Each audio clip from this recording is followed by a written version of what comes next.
తాకట్లో ఉన్న బంగారాన్ని విడిపించి ఆ రోజున మార్కెట్ ధర కట్టి మిగిలిన డబ్బును మీకు అందిస్తుంది కొమ్మూరి గోల్డ్.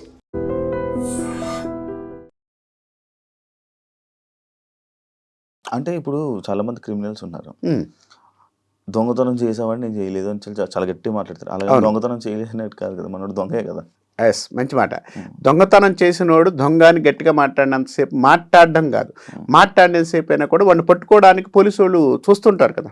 పోలీసులు పట్టుకున్నారు, పట్టుకున్న తర్వాత వాడు దొంగని ఎట్లా నిర్ధారిస్తారంటారు? కళ్ళల్లో చూస్తుంటాం మనం. ఇప్పుడు నేను మీతో మాట్లాడుతున్నాను, మీ కళ్ళల్లో చూసి నేను మాట్లాడుతున్నాను. కళ్ళల్లో చూస్తున్నా అంటే నేను బెదిరిగా ఉన్నానా, కరెక్ట్గా చెబుతున్నానా, అబద్ధం చెబుతున్నాను, నా కళ్ళల్లో కనపడుతుంటుందిగా. కళ్ళలో కనపడుతుంటుంది కదా. నా మాటలు ఎక్కడన్నా మీకు స్పష్టంగా దొంగతనం చేసినోడు ఎంత గట్టిగా మాట్లాడినా ఇక్కడి నుంచి లోపల నుంచి భయం వస్తుంటుంది కదా, భయం కనుక్కుంటుంటారుగా. అందుకే పోలీసులు ఎక్కువగా వాడితో మాట్లాడేటప్పుడు కంపల్సరీగా వాడిని ఎంత గట్టిగా మాట్లాడినా సబ్జెక్టుగా లేకపోతే పట్టుకుంటారు కదా. ఇది కూడా అంతే. ఓకే, ఇప్పుడు మీరు తలరాతలు చూసి చెప్పగలను అంటున్నారు. నా దగ్గర ఏం కనపడుతుంది, ఏమైనా ఉన్నాయా, నాకేమైనా చెప్పగలరా మీరు? ఎందుకు చెప్పలేం, చెప్పండి. సరే, మీరు ఏ సంవత్సరాలు పుట్టారు నాకు ఒకసారి చెప్తారా? 96లో పుట్టారు. ఏ విషయం మాట్లాడుకుందాం మన ఇద్దరం? సరే, మీ హ్యాండ్లో ఏముందో నాకు తెలియదు, మీ ఫేస్ నేను చూస్తున్నాను, మీ ఫేస్ చూసి నేను మాట్లాడతాను.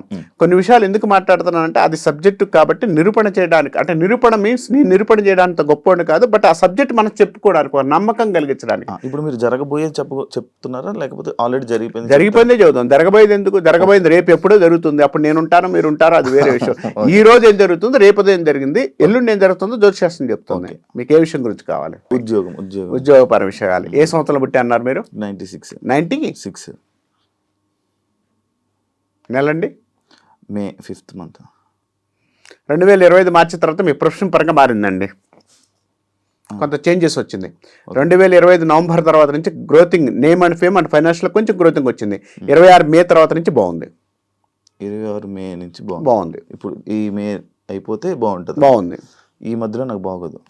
ఆల్రెడీ బాగాలేదని కాదు, ఇప్పుడు ఫైనాన్షియల్గా మీరు అనుకున్న గ్రోతింగ్ 26 మే తర్వాత ఉందండి అంటాను. ఇప్పుడు బాగాలేదని నేను ఎక్కడ మాట్లాడలేదు. మీకు చేంజెస్ 25 మార్చి తర్వాత వస్తుంది, ఇది క్లియర్. 25 మార్చి తర్వాత వస్తుంది మీకు. 25 అక్టోబర్ నవంబర్ తర్వాత నుంచి పేరు ప్రతిష్టలు కొంచెం నేమ్ అండ్ ఫేమ్, అంటే అంత ముందు లేవని నేను అంటలేదండి. అక్కడి నుంచి వచ్చే పేరు ప్రతిష్టలు కొంత బెటర్మెంట్, ఫైనాన్షియల్గా మీరు అనుకున్నంత స్థానం కానీ మీరు అనుకున్నంత డెవలప్మెంట్ కానీ 26 మే తర్వాత బాగుందండి అంటాను. ఒకవేళ అప్పుడు నాకు అవ్వకపోతే మాట్లాడదాం. ఇప్పుడు రికార్డెడ్ ఉంది కదా, అదే మాట్లాడదాం. ప్లస్ ఇంకోటి కూడా మీరు అడిగారు కదా, ఇంకొక విషయాన్ని కూడా నేను చెప్తాను. 25 అక్టోబర్ నుంచి కొత్తగా ప్రొఫెషన్ కానీ ఏదన్నా సైడ్ ఏదన్నా చేద్దామని ఫీలింగ్ ఉన్నా 26 మే తర్వాత స్టార్ట్ అవుతుందండి. 26 మే తర్వాత స్టార్ట్ అవుతుంది. అవును. ఓకే, చూస్తాం. అండ్ ఇంకొకటి, మీరు తల రాతలను చూసి చెప్తాను. ఇప్పుడు ఫేస్ చూసే చెప్పాను నేను. కళ్ళు మూసుకుని చెప్పారు, కళ్ళు మూసుకుని ఆలోచించారు. మీది నా కళ్ళగల్లా కనపడాలి కదా, నా కళ్ళల్లో కనపడాలి కదా. అంటే నేను నార్మల్గా ఇదేని కాదు, బేసిక్గా జనరల్గా జరిగే సిచ్యువేషన్. ఒక ఆస్ట్రాలజర్ దగ్గరికి వెళ్ళి ఒక జాతకం చెప్పి ఆయన దగ్గరికి వెళ్ళి నా జాతకం కానీ నా చేయి కానీ చూపిస్తే ఒకటి చెప్తారు. అంటే ఇంకొక జాతకం చెప్పి ఆయన దగ్గరికి వెళ్తే ఆయన కొంచెం డిఫరెంట్గా చెప్తారు. అంటే ఏంటి, ఎందుకు డిఫరెన్స్ వస్తుంది అలాగా? ఆయన మంచి, నేను ఇదే అంటారు, మీరు అదే అంటారు, ఇంకొకరు అదే అంటారు, కానీ ఒక్కొక్కరు ఒక్కొక్క డిఫరెంట్గా ఉంటుంది. అంటే మన రాత్రి ఒక్కొక్కరికి ఒక్కొక్కలా కనబడతాయా? ఎస్, మంచి మాట అండి. ఇప్పుడు నేను అడిగేది ఏంటంటే, ఇప్పుడు ఒక జాతకాన్ని తీసాం, ఒక జాతకాన్ని చెప్పేటప్పుడు నేను చూసే విధానం వేరుగా ఉంటుంది. ఇప్పుడు శివగారి జాతకం చూస్తున్నాను, శివగారి జాతకంలో ఎక్కడ ఏముంది అనేది క్లియర్గా తెలుసుకోవడానికి నాకు వచ్చిన అవగాహన, నాకు వచ్చిన సిచ్యువేషన్స్ వేరుగా ఉంటాయి. ఇప్పుడు మీ ఫేస్ చూస్తున్నాను, మీ ఫేస్ని ఎంతసేపు చూస్తాను? ఒక 20 minutes, ఒక 1 hour, 2 hours బాగా మన ఇద్దరు ఎదురు కూర్చుంటే ఈ 1 hour నేను చూసే విధానం వేరుగా ఉంటుంది. నేను చూసే విధానంలో మీ ఆర్థిక విషయాన్ని ఇందాక చెప్పాను, దాదాపు 12 భావాలంటే ఒక్కొక్కళ్ళు ఒక్కొక్క భావంలో వెళ్తుంటారు. ఒక్కొక్కళ్ళు పెళ్లి గురించి బాగా చెప్తుంటారు, ఒక్కొక్కళ్ళు వచ్చేసి వైవాహిషంలో నీకు ఎంతమంది లవర్స్ వస్తారు, సమ్మెక్స్ ఇలాంటి కొంతమంది చెప్తుంటారు. అంటే అవతల వ్యక్తి యొక్క అవగాహన బట్టి చెప్పేవాళ్ళు కొంతమంది ఉంటారు. నేనేమంటానంటే అవగాహనతో కాకుండా ఆ సబ్జెక్టుగా చూసుకోగలిగితే, ఆ సబ్జెక్టుతో పాటు అందరు సబ్జెక్ట్ చదువుకుంటాం. ఈరోజు ఎంఏ ఉంది, జ్యోతిష్యం ఉంది, ఒక సబ్జెక్ట్ ఉంది, ఈ సబ్జెక్ట్ అందరూ చదువుతున్నాం. ఈ అందరు చదువుతున్నా కూడా కొంతమంది ఎందుకు సక్సెస్ అవుతున్నారంటే వాళ్ళు వాక్ శుద్ధి కూడా ఉండాలి. నేను చెప్పిన దానికి వాక్ శుద్ధి ఉండాలి. ఈ వాక్ శుద్ధి లేనప్పుడు మనం ఏం చెప్పినా వేస్ట్ కదా. ఇప్పుడు శాస్త్రంలో 9 గ్రహాలు ఉన్నాయి, 12 రాసులు ఉన్నాయి, 27 నక్షత్రాలు ఉన్నాయి, అది ఎవ్వరు చెప్పినా మారవు. ఎవరు చెప్పినా మారదు. చూసే విధానం బట్టి మారుతుంది. ఈ విధానంలో ఎక్కడెక్కడ ఏం మారుతుంది ఏంటి అనేది చూసుకున్న తర్వాత మన జాతకంలో అక్కడ ఉన్న గ్రహస్థితులు బట్టి అక్కడ నువ్వు వచ్చిన టైం బట్టి అక్కడ నీ ఫేస్ బట్టి ఇక్కడ నేను దాదాపు 12 రకాలు చూస్తాను నేను. ఓకే, ఎందుకు ఎవ్రీథింగ్ మీరు చెప్పగలరు, చూసుకోవాలి. ఎవ్రీథింగ్ చెప్పొచ్చు. కానీ నేనేమంటానంటే ఈ 12 భావాలు చూడడానికి ఒక మనిషి క్యాలిక్యులేటర్ చాలా ఎక్కువగా ఉంటుంది.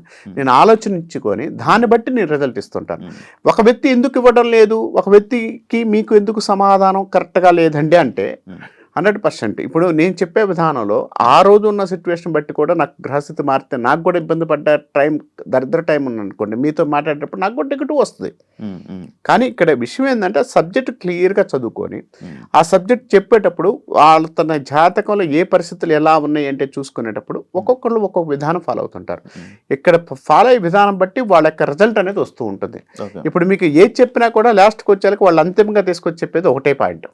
అవును, అదే అంటే లైక్ కొందరు మాటలు వింటుంటే ఏదో బట్టి పట్టినట్టు ఉంటుంది అనమాట. అవును, ఎందుకంటే అంటే ఎవరి లైఫ్లో అయినా జరిగే సిచ్యువేషన్స్ అవే. అవును, వాటిల్నే చెప్పేస్తూ ఉంటారు. అవును, ఏదో గుడ్లో మేడ ఏదో అంటారు కదా, గుడ్ల మెల్ల. మీరు అంత కరెక్టే, అలా చెప్పేస్తూ ఉంటారు. అవును, అంటే నేను మ్యాథ్స్ అందరు నాకు తెలిసి అలాగే చెప్తారేమో అని నేను అనుకుంటున్నా. ఇంత స్పెషల్ పవర్స్ అంటూ ఏం లేవని నేను అనుకుంటున్నా. మంచి మాట అన్నారు. ఇదివరకు రోజుల్లో మనకి చాలా ఒక 1980s ముందు మనకు జాతకాలు జ్యోతిష్యాలు ఉన్నాయా? 90s దాకా కూడా లేవు పెద్దగా. 90 సంవత్సరం దాకా కూడా 90 సంవత్సరం దాకా కూడా లేవు. 90 సంవత్సరం దాకా జాతకాలు చెప్పలేదా? జాతకాలు రాయలేదా? రాజులు ఉన్నప్పుడు జాతకాలు రాయలేదా? ఉన్నాయి కదా.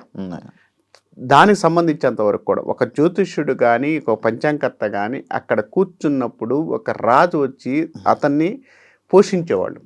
రాజ్యానికి సంబంధించినంత వరకు పోషించి అన్ని చేసేవాళ్ళు. ఇప్పుడు మనిషి ఎలా అయ్యాడంటే నీ దగ్గరకు నేను వస్తే నా దగ్గరికి ఏమిస్తావు, నా దగ్గరకు నువ్వు వస్తే నీ దగ్గర ఏం తీసుకోగలుగుతాను ఆలోచన ఎప్పుడైతే మారిందో ఆటోమేటిక్ మనిషి యొక్క జీవితంలో అన్ని మారుతూ వెళ్తుంటాయి. ఇప్పుడు నేను మీ దగ్గర మీరు అన్నారు ఇందాక గట్టిగా చెప్తున్నారా ఇదే చెబుతున్నారా 4 పాయింట్లు 6 పాయింట్లు వచ్చేసి 6 పాయింట్లే చెబుతాం. దాదాపు 12 భావాలు ఉన్నాయి. 12 భావాల్లోనే కొత్తగా ఏం రావు. ఏ మనిషికైనా జైలుకి వెళ్తాడా, ఏ మనిషికైనా శత్రుభావం ఉందా, ఏ మనిషికైనా చనిపోతాడా, ఏ మనిషికి ఇవే ఉంటాయి. కొత్తగా ఎక్కడ ఎవరి జాతకంలో రాదు. కానీ జాతకంలో రాదు అన్నది దానికన్నా కూడా ఇక్కడ మనం చదివే విధానం అంటే ఇప్పుడు మీరు వచ్చిన తర్వాత అక్కడ కూర్చున్న తర్వాత జ్యోతిష్ శాస్త్ర ప్రకారం ఎక్కడ ఏముంది, ఆ భావాలకు ఉన్న సిచ్యువేషన్ ఏంటి, ఇవి చూసుకొని దానికి సమాధానంగా మనం చెప్తూ వెళితే అవతల వ్యక్తికి ఉపయోగపడే గ్రహాలు అంటే ఇప్పుడు బాగలేదు, ఇప్పుడు నేను ఎలా ఉన్నానంటే బాగలేదు గాంభీర్యాలు బతుకుతాను, ఏమంటే మీకు బాగలేదు మీకు ఇబ్బంది పడుతున్నాను మీరు ఇబ్బంది పడుతున్నారంటే ఏడ ఇబ్బంది పడుతున్నారు అనేది మీరు చెప్పాలి. ఎందుకంటే మీ జాతకంలో కష్టం నష్టం అనేది మీకు తెలుసు, లాభం ఉందా లేదా అనేది నాకు తెలుసు. కష్ట నష్టాలు అనేది మీరు పడుతున్నప్పుడు ఆ కష్ట నష్టాలన్నీ నేను ఒక రకంగా చెప్తాను. అంటే మీకు జరగబోయే దానిలో బాగా ఉందండి అని. ఇప్పుడు బాగలేదు కాబట్టి బాగలేదని చెప్తుంటాను. బాగలేదని చెప్పడానికి ఇష్టపడకుండా నీకు ఎలా అవుతుంది ఇలా అవుతుంది ఈ కార్యక్రమం చేసుకుంటూ అవుతుంది అని చెప్తుంటాం మనం. అంటే ఒక్కొక్క విధానం ఒక్కొక్కళ్ళు వెళ్తుంటారు. ఇది ఎక్కడ ఎవరు మారుస్తారా అంటే మార్చడానికి ఎవరికి తరం కాదు. ఈ పూజ చేసుకుంటే మారుద్దని చెప్పడానికి తరం కాదు, ఇది తప్పు.